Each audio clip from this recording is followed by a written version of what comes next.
आज इस मूवी को मैं एक्सप्लेन करूंगा। उसका नाम है एक्वामैन। मूवी की शुरुआत होती है तो साल 1985 का एक सीन दिखाया जाता है जहां समुद्र के किनारे एक शख्स रह रहा होता है। वो डेली रूटीन पर लाइट हाउस पर अपना काम कर रहा होता है जहां वो समुद्र के अंदर से आई हुई एक लड़की की जान बचाता है जो कि गुमशुदा शहर अटलांटिस की शहजादी होती है। असल में अटलांटिस समुद्र के अंदर एक बहुत बड़ा शहर होता है जहाँ से ये लड़की आई होती है। ये दोनों काफी वक्त एक दूसरे के साथ गुजारते हैं और आहिस्ता आहिस्ता एक दूसरे को पसंद करने लगते हैं और कुछ वक्त के बाद वो दोनों शादी भी कर लेते हैं। फिर उनके यहाँ एक बेटा पैदा होता है जिसका नाम आर्थर है। इसमें एक पावर ये होती है कि ये सी क्रिएचर से बात कर सकता था, यानी कि समुद्र में रहने वाली सारी मखलूक से बात करना उसकी अहलियत थी। फिर हम देखते हैं कि अटलांटिस के सोल्जर्स इनके घर आ जाते हैं। सोल्जर्स का मकसद अटलांटिस की शहजादी को वापस लेकर जाना होता है। वो उस पर अटैक करते हैं, वो उनका मुकाबला करती है। फिर उसे पता होता है कि ऐसे ही आते रहेंगे तो वो अपनी फैमिली को छोड़कर उनकी हिफाजत की खातिर वापस अटलांटिस में चली जाती है। शहजादी को अपनी एक खास एडवाइजर पर बहुत ट्रस्ट होता है। वो उसे कहती है कि मेरे बेटे के पास जाओ, उसे ट्रेन करो, उसे एक वॉरियर बनाओ ताकि वो लड़ने के तमाम तरीके सीख सके, बिल्कुल हमारी तरह। वो आर्थर को कहता है कि तुम अटलांटिस आ जाओ, तुम फर्स्ट सन हो, तुम वहाँ के किंग बन सकते हो। तो आर्थर इनकार कर लेता है।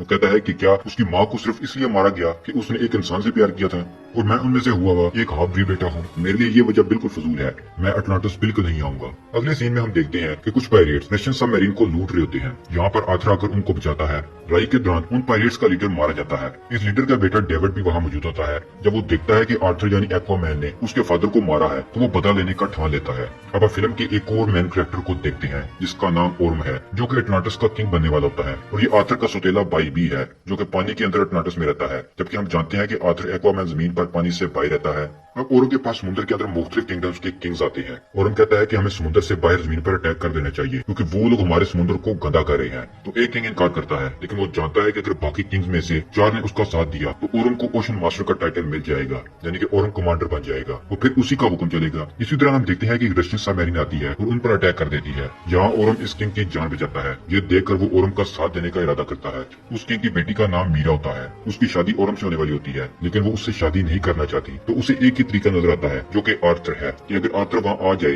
तो ओरम किंग नहीं बन सकेगा। तो फिर वो अपर सरफेस यानी जमीन पर आती है और आर्थर से हेल्प मांगती है। वो उसे कहती है कि तू पानी में वापस आ जाओ, तुम बड़े बेटे हो तो तुम किंग बन सकते हो। लेकिन आर्थर नहीं मानता। लेकिन कुछ वक्त के बाद मीरा उसका ट्रस्ट जीत जाती है क्योंकि एक बहुत बड़ी लहर ओरम ने समुद्र की तरफ भेजी होती है। जहाँ पर मीरा आर्थर के फादर की जान बचाती है। आर्थर ये देखता है और मीरा की तरफ से उसका ट्रस्ट बन जाता है। फिर वो मीरा के साथ पानी में आ जाता है जहाँ आर्थर अपने टीचर से भी मिलता है जिसने उसे लड़ना सिखाया होता है। वो दोनों आर्थर को बताते हैं कि तुम्हें ट्राइडेंट को ढूंढना है। इस ट्राइडेंट में बहुत पावर है, जिसे वो मिल गया उसे बगैर पूछे किंग मान लिया जाएगा क्योंकि इस ट्राइडेंट के अलावा ओरम तुम्हें कभी किंग नहीं बनने देगा। वो तुमसे बहुत ज्यादा ताकतवर है। अगर तुम उससे लड़ोगे तभी वो तुम्हें जीतने नहीं देगा। अभी बात ही हो रही होती है कि ओरम के कुछ सिपाही यहाँ आकर अटैक कर देते हैं और आर्थर को पकड़ लिया जाता है। आर्थर को जंजीरों में जकड़े हुए ओरम के सामने पेश किया जाता है। वो इस पर इल्जाम लगाता है कि तुम्हारी वजह से मेरी माँ की डेथ हुई, तुम्हारी वजह से ही उसे फांसी दे दी गई। ओरम उसे कहता है कि मैं तुम्हें मौका देता हूँ, तुम पानी से चले जाओ और यहाँ कभी वापस न आना। आर्थर गुस्सा करता है, उसे मुकाबले का कहता है। यहाँ आर्थर और ओरम की फाइट शुरू हो जाती है, लेकिन ओरम का अपर हैंड होता है क्योंकि वो हमेशा से पानी में रह होता है और आर्थर को ओरम को पानी में हराना मुश्किल होता है। ठीक था कि ओरम आर्थर को मार देता, वहाँ मीरा आ जाती है और उसकी जान बचा लेती है। अब जिस ट्राइडेंट को ये लोग ढूंढ रहे होते हैं उसकी तलाश में ये सहारा डेजर्ट जाते हैं। सहारा डेजर्ट में ये वही जगह है जहाँ इस ट्राइडेंट को बनाया गया था। यहाँ उन्हें एक होलोग्राफिक इशारा मिलता है, उन्हें इटली जाना है। वहाँ ही उनको कोऑर्डिनेट्स मिलेंगे कि ये ट्राइडेंट कहाँ है। ट्राइडेंट असल में एक बड़े नेज़े जैसा है जिसमें बहुत पावर्स हैं। दूसरी तरफ हम देखते हैं कि ओरम डेविड से मिलता है। डेविड मरने वाले पायरेट का बेटा होता है। यहाँ में ये भी पता चलता है कि अटलांटिस में होने वाली रशियन सबमरीन के हमले में डेविड और ओरम की मिली भगत का हाथ होता है ताकि किंग्स का इतबार जीता जाए। फिर डेविड को अटलांटिस टेक्नोलॉजी के जदीद हथियार और सूट देता है। डेविड इस टेक्नोलॉजी को टेस्ट करता है और खुश होता है कि अब उसका बदला पूरा होगा आर्थर को मार के। फिर ओरम किंगडम ऑफिशियल मैन की किंग को भी मार देता है और वो उन्हें मजबूर करता है कि वो ओरम का साथ दें। वो क्वीन और प्रिंसेस को डराता है कि तुम फौज जमा करो और तुम फौज की अगली सफों में लड़ोगे। फिर हम डेविड को देखते हैं कि ओरम की तरफ से दिए गए सूट और वेपन्स को बदलता है और अपने लिए एक सुपर हीरो सूट तैयार करता है। ये उसका नाम ब्लैक मैंटा रखता है। इस सूट के मिलने पर डेविड बहुत पावरफुल हो जाता है।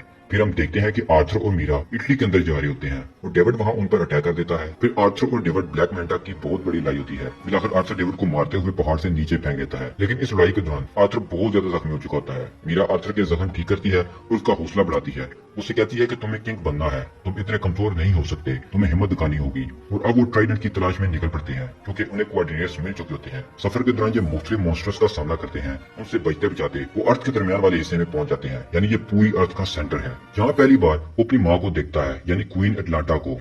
जिसने खुद की कुर्बानी दी होती है इस ट्रेंच में आके, क्योंकि इस ट्रेंच में आने का मतलब है मौत, फांसी। लेकिन क्वीन अटलाना बच चुकी होती है, उसे कुछ नहीं हुआ होता और वो काफी अरसे से इस जगह पर सर्वाइव कर रही होती है। अब ये तीनों आगे बढ़ते हैं ताकि आर्थर ट्राइडेंट हासिल कर सके। फिर आगे आर्थर अकेला जाता है, मीरा और अटलाना आगे नहीं जा सकती। आर्थर आगे बढ़ता है ट्राइडेंट की तलाश में, उसको वो नजर आ जाता है। लेकिन जब वो आगे बढ़ता है तो एक लेवियाथन उस पर अटैक कर देता है, क्योंकि ये ट्राइडेंट का कीपर होता है। ये जानवर सांप और ड्रैगन का मिक्सचर होता है और ये बहुत बड़ा होता है। वो कहता है कि उसे जो भी लेने आया वो उसका एल नहीं था, तो मैंने सबको मार दिया। आर्थर चूंकि समुद्री मखलूक से बात कर सकता था तो वो उससे बात करता है। लेवियाथन उससे पूछता है कि क्या तुम मुझे सुन सकते हो, क्योंकि इससे पहले मुझे कोई सुन नहीं सकता था। फिर आर्थर से अपनी वर्थ बताता है और कहता है कि इस ट्राइडेंट का हकदार मैं हूँ और मैं वर्ती हूँ कि 7 सीज पर मेरी हुकूमत हो। मिलाकर लेवियाथन उसकी बात मान लेता है और वो ट्राइडेंट हासिल कर लेता है। अब आर्थर की पावर बहुत ज्यादा बढ़ जाती है। अब उसका कस्ट्यूम भी चेंज हो जाता है। समुद्र के सब किंग्स ओरम का साथ दे रहे होते हैं, इसलिए उसको ओशन मास्टर का खिताब मिल जाता है। लेकिन यहाँ किंग्स को पता चलता है कि आर्थर ने ट्राइडेंट हासिल कर लिया है। ओरल के मुताबिक जिसके पास वो ट्राइडेंट होगा वही असली किंग और ओशन मास्टर होगा। लेकिन ओरम नहीं मानता और कहता है कि जो ज्यादा बहादुर होगा वही ओशन मास्टर होगा, वही सब किंगडम्स पर हुकूमत भी करेगा।